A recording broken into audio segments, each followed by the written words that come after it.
제가 알기로 바디호러 장르는 단순히 신체가 비상식적으로 뒤틀리는 형상이 묘사되는 것이 전부가 아니라 사회적 현상, 분위기와 맞닿는 지점이 있는 것으로 알고 있습니다. 최근 들어 인상 깊은 바디호러 작품들이 나오고 있는데요. 예를 들어 작년 말 국내 개봉한 서브스턴스가 있겠죠. 무튼 그런 관점에서 이 장르의 영화를 통해 현재에 대한 진단을 해볼 수도 있는 것입니다. 팬데믹을 겪은 뉴노말 시대라는 점도 어느 정도 연관이 있을 것 같고요. 젠더, 정체성이 꽤나 중요한 사회적 이슈로 대두된 시대라는 점 역시 저는 개인적으로 현 시대의 바디호러 범람과 어느 정도 관련이 있다고 생각합니다. 지난 9월 3일 CGV 단독 개봉한 이 영화 투게더 또한 그 흐름 속에 놓인 작품으로 느껴지는 것이죠. 결론부터 말씀드리겠습니다. 투게더 좋았습니다. 고백을 먼저 드리자면 연출을 맡은 마이클 쉔크스는 개인적으로 처음 듣는 이름이고요. 배우들 역시 생경한 듯해서 필모를 좀 뒤져보니 팀 역을 맡은 데이브 프랭코 배우가 제가 리뷰를 했던 러브라이즈 블리딩에 출연했다는 사실이 떠오르더라고요. 투게더만큼 아니 어쩌면 그 이상으로 고어한 러브라이즈 블리딩에서 데이브 프랭코는 처참한 꼴을 당하기도 하죠. 투게더보다 더 지독하게 말이죠. 무튼 저는 이 작품을 보면서 크게 두 가지 정도 질문이 들었습니다. 그 질문을 중심으로 영화에 대한 저만의 견해를 말씀드리도록 하겠습니다. 투게더 끝장 리뷰 지금 시작합니다.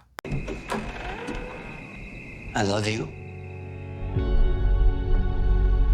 Since we moved, him and I haven't been on the same page. 투게더에 대한 저의 첫 질문은 이것입니다. 왜 갈망 증상의 시간차가 발생할까? 이 작품의 전제는 동굴 속에 있는 물을 마시면 서로가 서로를 원하다가 종국에는 육체가 하나가 된다는 것입니다. 두 남녀 주인공 팀과 밀리가 그렇게 되죠. 그런데 흥미로운 점은 증상이 나타나기 시작하는 것은 팀이 먼저고요. 며칠 시간이 흐른 뒤에야 밀리도 이상 증세를 보인다는 사실인데요. 영화의 오프닝으로 돌아가 보겠습니다. 실종된 남녀를 찾기 위해 투입된 두 마리의 개는 동굴에 물을 마시게 되고요. 서로가 서로를 갈망하다 마치 켈베로스처럼 두 머리 한 몸의 개가 됩니다. 물론 켈베로스는 머리가 셋이죠. 무튼 두 동물에게 시간차는 존재하지 않습니다. 동시에 서로가 서로를 원하죠. 그렇다면 팀과 밀리는 왜? 그에 대한 제 추론은 다음과 같습니다. 밀리에게는 물이 더 늦게 유입되었기 때문에. 커플이 동굴에 갇힌 하룻밤의 시퀀스를 면밀히 보면요. 밀리가 동굴물을 마시는 장면은 없습니다. 팀이 물통에 담아온 조금 남은 물을 밀리가 모두 마시고요. 그 뒤 그녀는 와인을 마십니다. 반면에 팀은 명확하게 문제의 웅덩이에 얼굴을 담그고 물을 섭취하죠. 그는 수지를 확인한 뒤 괜찮은 것 같다며 빈 물통을 달라 하고는 그것을 채웁니다. 언급드렸듯 그 물통을 누군가 마시는 장면은 등장하지 않습니다. 어떤 장면을 보여줄 것인가 보여주지 않을 것인가는 감독의 영역일 것이고요. 저는 밀리가 물을 마시는 숏이 없다는 사실이 높은 확률로 창작자의 의도라고 생각합니다. 결론적으로 최소한 동굴에서만큼은 그 물을 마신 것은 팀 온리라고 생각하는 것이죠. 물론 여기에는 이견이 있을 것입니다. 예를 들어 다음날 아침 남녀의 다리가 들러붙는 증상을 통해 밀리도 물을 마셨으니까 뭔가 작용이 발생한 건 아니냐고 반문할 수도 있겠죠. 이뿐만 아니라 밀리가 마신 물의 양이 팀에 비해 적어서 속도차가 이루어졌다고 생각할 수도 있을 것입니다. 그럼에도 불구하고 저는 다소 뇌피셜로 제 논지를 유지하는 쪽으로 해석을 펼쳐보겠습니다. 그러면 이런 질문을 해보겠습니다. 제 추론대로 밀리가 동굴에서 물을 마시지 않았다면 증상이 아예 없어야지 왜 뒤늦게 나타나는가? 그에 대해 저는 이렇게 답해보려고 하는데요. 팀으로부터 물을 받았기 때문에 라고 말이죠. 밀리가 갈망 증상을 보이기 시작하기 직전 인상 깊은 두 개의 에피소드가 있습니다. 먼저 제이미가 불쑥 찾아온 날 밤 손님이 떠난 뒤 티격태격하던 중에 팀의 갈망이 시작되고요. 현관문 앞에서 밀리에게 격한 키가를 합니다. 이때 일정량의 침이 전달되었겠죠.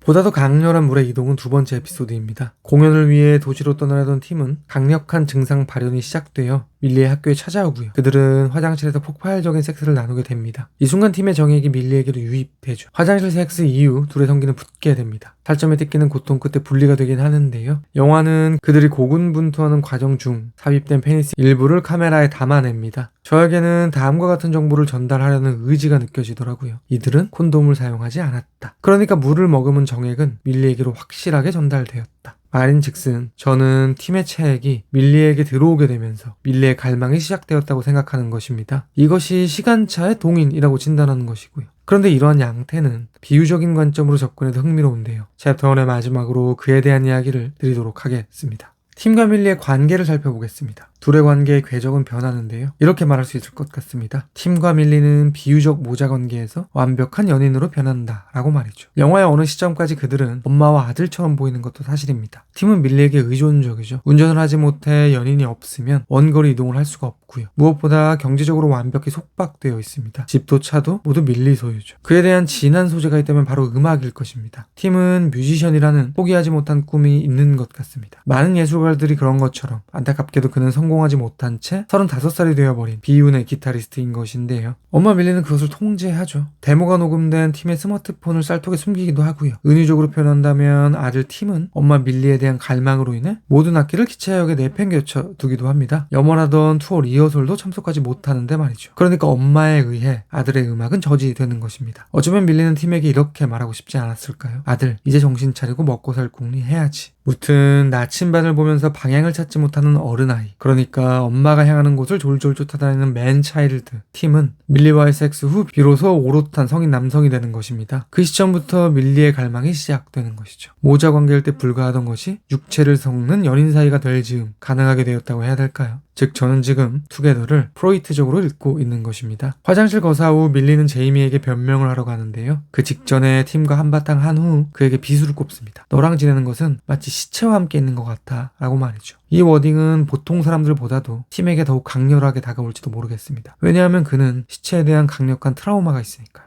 아버지가 돌아가셨을 때 현실을 인정하지 못한 어머니가 아버지의 주검이 썩어 악취를 풍길 때까지 함께 지낸 일이 그것이죠. 밀리가 발화한 시체라는 표현은 그녀가 팀으로부터 그 일화를 들은 후이니 팀에게는 더욱 큰 상처가 되었을 것입니다. 그런데 저는 이 발언에 또 다른 뉘앙스가 담겨 있다는 입장인데요. 물론 역시 비유적 측면입니다. 밀리가 팀에게 던진 시체라는 표현은 결국 팀과 그의 아버지를 포개는 워딩이 될 것입니다. 그렇다면 팀의 엄마와 밀리가 겹치겠죠. 즉 밀리의 발언에는 팀을 정인이자 어른 남자로 인정하는 것이 내포되어 있는 것입니다. 사실 팀이 겪은 사건은 끔찍하긴 한데요. 엄마가 아빠를 너무 사랑한 나머지 죽음을 인정하지 못한 역설적인 로맨틱함도 어려 있습니다. 그렇다면 그들과 포개지는 팀과 밀리 사이에도 강렬한 사랑이 전제되어 있다고 볼 수도 있겠죠. 이렇게 저는 갈망의 시간차에 소년의 성장 레퍼런스도 깔려있다고 해석하는 쪽이고요. 섹스를 통해 무리이동했을 때 아들은 오이디푸스 컴플렉스를 극복하고 어른 남성으로 성장했다고 해야 될까요?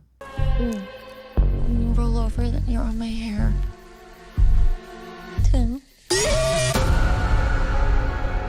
We spend our lives. 투게더를 보면서 든 두 번째 질문을 말씀드리겠습니다. 팀은 이 기괴한 일의 정체를 밝혀내기 위해 다시 그 동굴을 찾습니다. 그는 그곳에서 거의 붙어버린 괴 생명체와 조우하죠. 아마도 실종된 사이먼과 캐리일 것입니다. 그렇다면 이런 질문이 가능하겠죠. 사라진 지 시간이 꽤 오래 지났는데 그들은 왜 아직 완전한 하나의 몸이 되지 못했는가? 팀과 밀리는 벌써 하나의 몸이 되었는지. 제 생각인데요. 답은 목에 박혀있는 칼에 있는 것 같습니다. 팀이 뽑아서 들고 온 바로 그 흉기 말이죠. 제가 보기에 두 객체가 하나가 되는 것의 전제 조건은 강력한 사랑인 것 같습니다. 마치 박찬욱 감독의 박쥐에서 상현이 태주를 살리기 위해 수혈을 해 뱀파이어로 만든 것처럼 죽어가는 밀리를 위해 몸을 합치기로 결심한 팀의 면면처럼 말이죠. 아마도 사이먼과 캐리의 목에 꽂혀있는 칼은 하나가 되기 전 누군가 상대를 찌른 것이 아닐까 의심이 듭니다. 그러니까 사랑에 대한 거부, 그로 인한 불완전한 퓨전. 그런 관점에서 이 작품이 다루는 갈망은 이상하게 들리실 수도 있지만 결국 진정한 의미의 사랑인 것 같기도 합니다. 리뷰의 마지막으로 그에 대한 이야기를 드리도록 하겠습니다.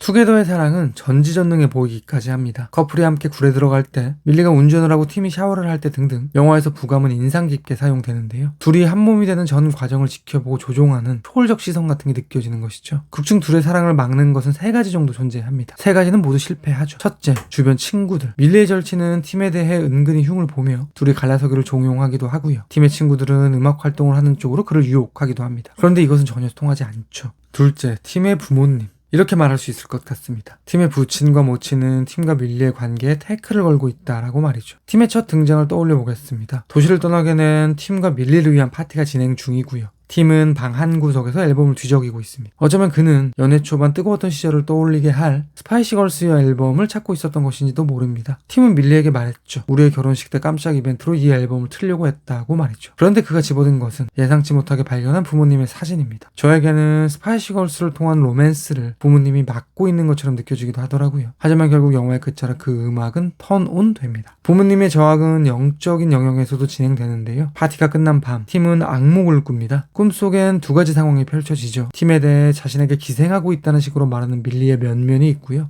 이불 속에서 불쑥 나타난 엄마의 모습이 있습니다. 어쩌면 팀의 무의식 깊은 곳에 있었을 밀리에 대한 열등감이 꿈으로 발현되는 순간 마치 방어 기제처럼 엄마가 등장한 것은 아니었을까 싶은 것이죠. 팀의 부친 역시 밀리에 대한 저항을 조력합니다. 앞서 언급드렸던 팀에게는 부모님에 대한 트라우마가 있습니다. 그중 이런 기억도 있죠. 어린 시절 자신의 방에서 쥐 시체가 서서히 익어갔고 그것을 뒤늦게 아버지가 발견한 끔찍한 에피소드. 아마도 그때의 악취는 팀에게 상흔을 남긴 것 같습니다. 새로 들어가게 된 집에서 냄새를 통해 천장 속 쥐들의 시체를 발견하니까 심지어 밀리는 그 냄새를 맡지 못하는데도 말이죠. 쥐들로 인한 스멜은 팀에게 과거의 악몽을 상기시킬 것입니다. 이 집에서 벗어나고 싶을 정도일 것 같기도 한데요. 그러니까 과거의 아버지로부터 비롯된 무엇이 현재의 집에서 탈출하게 만들고 싶은 마음을 들게 만든다고 볼 수도 있는 것입니다. 물론 실패했지만 말이죠. 아버지에 관해서는 보다 직접적인 소재도 있습니다. 바로 아버지의 공구인 전기톱. 밀리와 팀은 붙어버린 팔을 그곳으로 절단하죠. 그런데 이 역시 미봉책에 불과했습니다. 즉 부모님 역시 이 사랑을 끊어내지 못하고 있는 것이죠. 셋째, 과학 혹은 의학. 팀과 밀리는 각방을 쓰기로 결심합니다. 그럼에도 불구하고 운명은 막을 수가 없죠. 이때 팀은 서랍 안에 있는 근육이완제를 꺼내게 하고는 마구 섭취하는데요. 어느 정도 효과가 있었던 것 같습니다. 그런데 이것도 근본 해결책은 아니죠. 유재석 감독의 데뷔작 잠에서 의학이 아닌 민간신학에 도착했던 것처럼 투게더 또한 의학 위에 초자연적 현상이 놓여 있는 것입니다. 이러한 다양한 반대 세력에도 불구하고 결국 둘은 하나가 됩니다. 로마 휴일의 앤과 조도 이루지 못한 The Greatest Love에 도달한 것이죠. 그러니까 투게더가 정의하는 진정한 의미의 사랑은 지독할 정도로, 처절할 정도로 착붙해 분리가 불가능한 관계인 것입니다. 엔딩에 등장하는 하나가 된 연인의 모습은 성별을 구분하기 힘듭니다. 무성이라고 말할 수도 있을 것 같은데요. 저에게는 현 시대의 성 정체성, 그러니까 젠더 이슈에 대한 투게더의 대답처럼 느껴지기도 하더라고요. 성별은 이분법으로 나눌 수 없다라고 말이죠. 제이미가 동성과 결혼한 설정도 동일한 궤를 가질 것 같습니다. 제이미는 여성인 밀리에게 묻습니다. 동거인이 남편이냐고 아내냐고 말이죠. 이러한 맥락은 서두에 말씀드린 젠더, 정체성 주제를 위시한 바디호러 장르의 범람과 결부될 수 있을 것 같기도 합니다. 이 작품은 접착, 붓다라는 단어가 아닌 투게더를 제목으로 하고 있습니다. 바디호러라는 장르의 특징으로 인해 괴랄하게 묘사될 뿐 어쩌면 그 코어의 주제는 따뜻한 작품일지도 모르겠습니다. 투게더에 대한 제 별점은 별 3개 반이고요. 한 줄 평은 다음과 같습니다. 모자에서 연인으로, 연인에서 무성으로. 제가 100% 확답을 드리지는 못하겠지만 아마도 다음 리뷰는 지금 보여드릴 이 작품이 되지 않을까 싶습니다. 그리고 당연한 이야기지만 그 어떤 영화라 해도 언제나 영화는 제 리뷰보다 무조건 위대합니다. 들어주셔서 감사합니다. 내가 뭐 아름다운 거, 추한 거 그런 거 구분 못할 것 같아. 아름다운 건 존경받고 추앙받고 추한 거는